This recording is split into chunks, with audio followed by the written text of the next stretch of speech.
Hola, mi nombre es Juan Francisco Jaureguiar, estoy estudiando en la Universidad de Guadalajara, en el Centro Universitario de Los Altos. Por razones de la contingencia, vamos a estudiar lo que viene siendo preguntas en general. Bueno, vamos a basarnos en el libro del ABC del Juicio de Amparo de Raúl Chávez Castillo y vamos a comenzar. Bueno, la primera pregunta es, ¿contra qué actos procede el amparo directo? Respuesta. Contra todo tipo de resoluciones que ponen fin a juicios, todo tipo de resoluciones, laudos que ponen fin a juicio, seguido ante tribunales de cualquier naturaleza. ¿Sale? Más preguntas, ¿sale? ¿Existen casos de excepción en los cuales proceda el amparo directo a pesar de no ser actos de tribunales? La respuesta es sí. La respuesta nos dice que las sentencias definitivas, resoluciones definitivas de lo que viene siendo consejos de menores, que habla sobre libertad de menores, se equipara a procesos penales que se siguen para adultos, imputables, ¿no? Otra pregunta, ¿en qué forma debe de interponerse la demanda del amparo directo? No, la pregunta es, ¿en qué forma debe interponerse la demanda de amparo directo? La respuesta, siempre debe ser por escrito, siempre. Es ya sea a mano, a computadora, pero siempre debe ser por escrito para interponerse la demanda de amparo directo. La siguiente pregunta, ¿contra qué actos procede el amparo indirecto? La respuesta aparece en el artículo 114 de la Ley de Amparo y nos establece que contra todos aquellos o sea, todos aquellos actos en los cuales no proceda el amparo directo. Siguiente pregunta. ¿Ante qué autoridad se presenta la demanda de amparo directo? Respuesta, 163 de la Ley de Amparo. Directamente ante la autoridad responsable es la que se presenta la demanda de amparo directo. Siguiente pregunta. ¿Ante qué autoridad se presenta la demanda de amparo indirecto? ¿Ante qué autoridad? O sea, ya entendimos en la pregunta anterior que se presenta la demanda de amparo directo directamente a la autoridad responsable, pero ¿ante qué autoridad se debe de presentar la demanda? Así me entiendo la diferencia. Pero bueno, ante el juez de distrito o tribunal unitario de circuito. Esa es la respuesta de ante qué autoridad se presenta la demanda de amparo indirecto, por lo menos aquí en México. Pregunta. ¿Puede el juez de distrito conocer de todos los asuntos en amparo indirecto? No. Suena casi imposible, ¿no? Suena imposible que un juez de distrito le toque conocer todos los asuntos de amparo indirecto. Es un ser humano. No existe un caso de excepción cuando el acto que se imponga en el amparo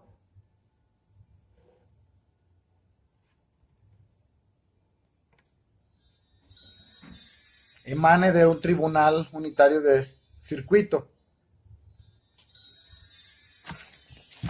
Siguiente pregunta. ¿Puede conocer el tribunal unitario de circuito de todos los asuntos de amparo indirecto, perdón? No. No, un tribunal unitario de circuito puede conocer, esa es la pregunta, si puede conocer de amparos indirectos, la respuesta es no. Solo cuando las materias de amparo directo provengan de otro tribunal unitario de circuito, o sean aquellos actos que indica el artículo 107, fracción 12 de la Constitución Federal. Acordémonos que es el 103 y el 107 en los que se basan para hacer la ley de amparo. Siguiente pregunta. ¿Qué actos son los que puede conocer el Tribunal Unitario de Circuito en amparo indirecto que no sean material de amparo directo y que provengan de otro tribunal de la misma categoría? Respuesta. Puede conocer de actos en los que no sean de materia directo, que hablen de violaciones en materia penal, artículo 16, 19, 20, apartado A, fracciones 1 o X. ¿A qué equivale la expresión? Será juzgado de conformidad con lo que dispone el artículo 20, apartado A, fracción 8 constitucional. La expresión será juzgado representa que el plazo que indica dicho precepto constitucional se contará a partir del auto de formal prisión o de sujeción a proceso. Siguiente pregunta. Si la demanda de amparo directo no se presenta ante la autoridad responsable, ¿qué consecuencias produce? Cuando se interrumpe el término, lo establece en el artículo 165 de la Ley de Amparo. Siguiente pregunta. ¿Cómo deben formularse los conceptos de violación de la demanda en materia penal y laboral? Transcribiendo preceptos constitucionales que se estimen violados. Para eso se habla el artículo 76, fracción 2 de la Ley de Amparo, que habla de instancia y demás. Para eso la Suprema Corte de Justicia ya hizo una tesis, la que habla del tema. Ahora, ¿cómo deben de formularse los conceptos de violación de la demanda en materia administrativa? Es suficiente con que se exprese con claridad la causa y pedir que se señale cuál es la lesión o agravio en el que el quejoso considere que le hará el acto reclamado de algún modo. Ahora, ¿cómo deben de formularse los conceptos de violación en la demanda de amparo civil? La relación debe ser razonada, ya que el quejoso ha de establecer entre los actos desplegados por las autoridades responsables y los derechos fundamentales que se estimen violados.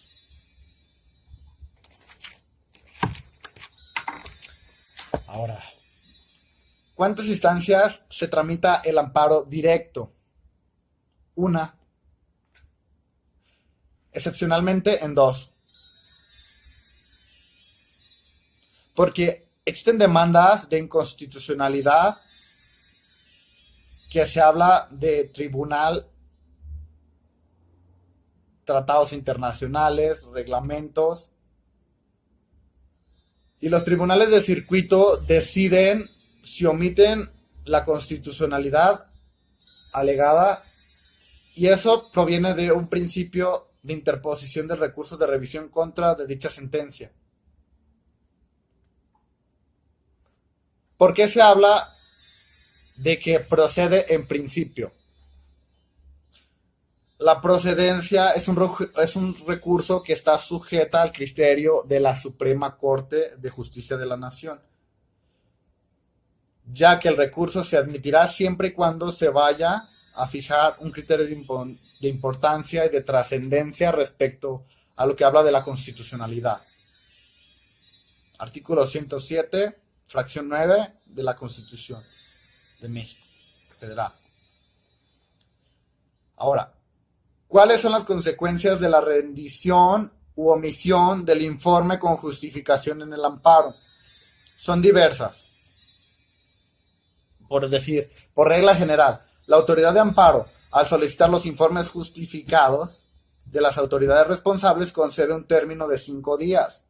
Ahora, si la autoridad federal lo estima conveniente, discrecionalmente puede ampliar dicho término de 5 días o más. Si la autoridad federal lo estima conveniente, claro.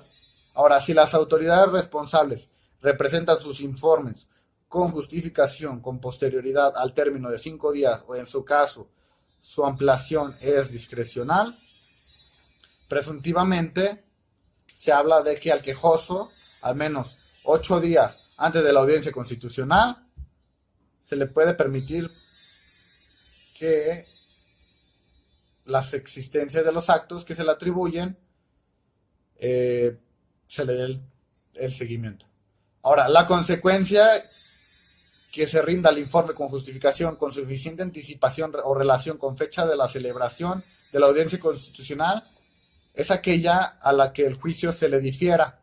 Ahora, se omite dar vista a la parte quejosa con el informe con justificación rendido con insuficiente anticipación en relación con fecha fijada para la celebración de la audiencia constitucional. Se empezará a hablar de lo que viene siendo la reposición del procedimiento. Vamos a pasar a... ¿Qué significa la expresión importancia y trascendencia para que la Suprema Corte de Justicia de la Nación conozca de un amparo en revisión? Muy importante que cuando los conceptos de violación o de planeamiento jurídico habla de una suplencia de la queja deficiente, se advierta de los argumentos o derivaciones que son excepcionalmente, o sea, excepcionales o extraordinarios. Ahora, ¿en qué término debe interponerse un amparo directo en materia penal? Si se trata de una sentencia definitiva que o sea, que no ponga una pena privativa de libertad, se habla de 15 días hábiles contados. A partir del día siguiente de la notificación, si impone pena privativa de libertad, no hay término para ello, está el artículo 21 y el artículo 22 de la ley de amparo. Ahora, tratándose de sentencias definitivas en materia penal, si no existe término para promover, ¿por qué? ¿En qué forma regular se promueve dentro de término de 15 días? Bueno, la respuesta. Por lo que se trata de evitar que se ejecute una sentencia reclamada, ya sea de que se traslade al quejoso a un lugar distinto de su internamiento o de que se gire orden de reaprehensión a su contra para que cumpla la condena impuesta. Ahora, por eso habla de los 15 días y por eso habla de cómo se debe de trasladar a un quejoso para que la orden de reaprehensión cumpla con la condena impuesta. Ahora, ¿qué se entiende por ley para efectos del amparo? La ley federal local o de distrito federal, existen tratados internacionales, reglamentos federales que expide el presidente de la República, reglamentos que viene siendo el jefe de gobierno del Distrito Federal, decretos y acuerdos.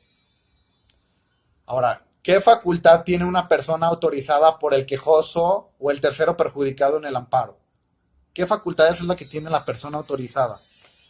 Tiene facultad de interponer recursos que procedan o amplíen la demanda y que ofrezca o rinda pruebas, alegue audiencia, solicite suspensiones o diferimientos y pida que se dicte sentencias para evitar consumaciones de términos,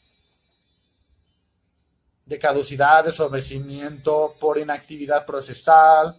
Inclusive se puede desistir de las pruebas ofrecidas, realizar cualquier acto que resulte ser necesario para la defensa de los derechos que lo autorizan, materia civil, materia mercantil o administrativa. Ahora, se debe de señalar su número de cédula profesional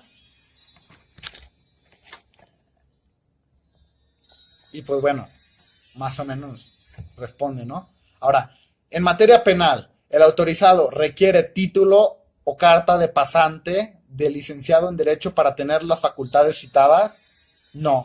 En las materias penal, agraria y del trabajo no se requiere, bastará que tenga capacidad legal, o sea, ser mayor de edad y no tener alguna de las incapacidades que señala el código. En el artículo 27 de la ley de amparo establece eso.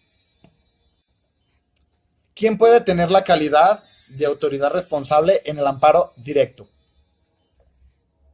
Solo aquella autoridad que ha dictado la sentencia definitiva, laudo o resolución que ponga fin al juicio, que no admita recurso alguno, por virtud de lo cual debe ser modificado o reformado. ¿Quién puede tener la calidad de autoridad responsable en el amparo directo, indirecto? Aquella que ya sea que dicte, publique, promulgue, ordene, ejecute o trate de ejecutar la ley o el acto reclamado. Ahora, al anunciar la prueba testimonial en el amparo indirecto, ¿es necesario que se proporcione el nombre de los testigos propuestos? Sí, deberán proporcionarse los nombres de los testigos, ya que de no hacerlo se tendrá por no anunciada. Eso lo establece la Suprema Corte de la Justicia en una jurisprudencia. ¿Qué elementos deben contener los conceptos de violación cuando en el amparo directo se impugnan la constitucionalidad de una ley, reglamento o tratado internacional? Debe de conocerse, la respuesta contiene lo siguiente: señalamiento de la norma en la Carta Magna, invocación de disposiciones secundarias de lo que viene siendo designarse como reclamada, conceptos de violación de los que se trata de demostrar jurídicamente hablando que la ley impugnada resultará contraria. Cuando hablamos de esta contrariedad de la norma constitucional en cuanto al marco de su contenido y alcance, es lo que nos aparece en una jurisprudencia de la Suprema Corte de la Nación. Al promover una prueba pericial en el amparo indirecto, ¿es necesario proponer perito de la parte oferente? No, no es necesario, pero en caso de no designar perito una vez requerido para ello, se le tendrá por conforme con lo que rinda coadyuvantemente el juzgado o tribunal. En el amparo que se promueve en contra de actos del Ministerio Público consistentes de la confirmación del acuerdo de no ejercicio de la acción penal, ¿existe tercero perjudicado? Sí existe, ya que es quien se haya encontrado como indiciado en la averiguación previa porque tiene interés en la subsistencia del acto reclamado. ¿Ante qué autoridad debe presentarse el recurso de queja contra las resoluciones o omisiones de la autoridad responsable en materia de suspensión del acto reclamado o en amparo directo? Debe presentarse ante el tribunal colegiado que conozca o deba conocer del juicio de amparo directo respectivo, o bien ante la Suprema Corte de Justicia de la Nación, cuando ésta ejerció la facultad de atracción.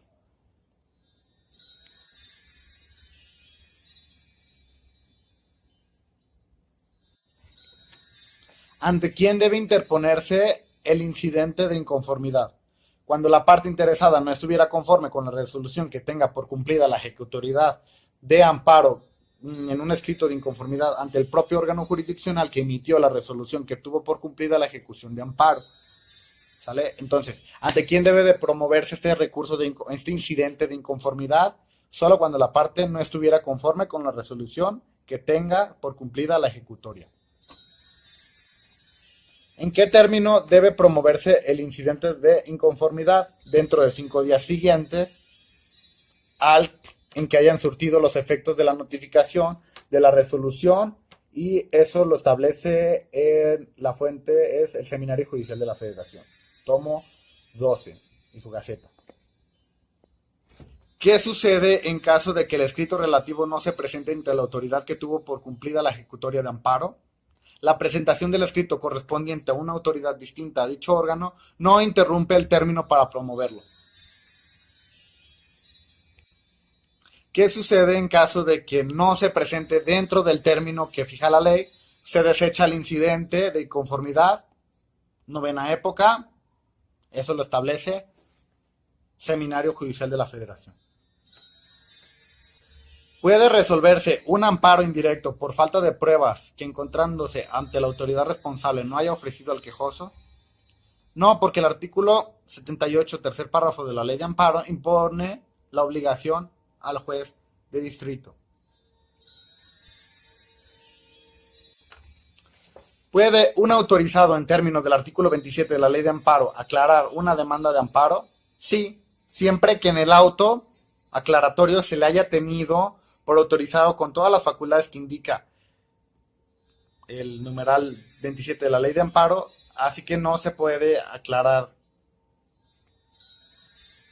Pregunta: ¿qué recurso procede en contra de los acuerdos dictados en la audiencia incidental en amparo indirecto?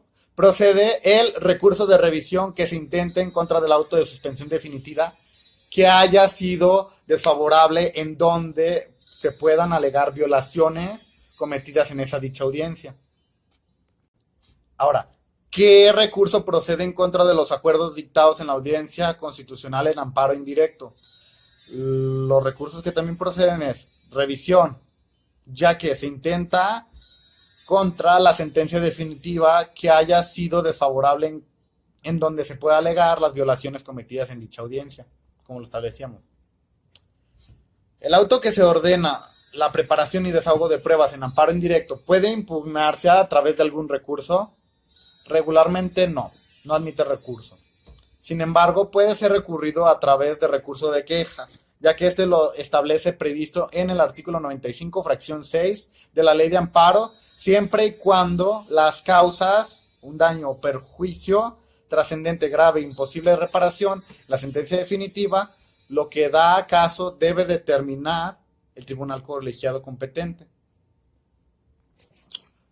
¿Procede el amparo en contra de la abstención del Ministerio Público de pronunciarse sobre el ejercicio o inejercicio de la acción penal?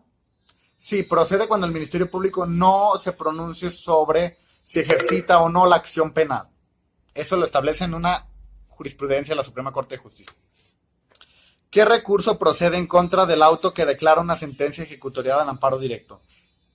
El recurso de queja, previsto en el artículo 95, fracción 6 de la Ley de Amparo.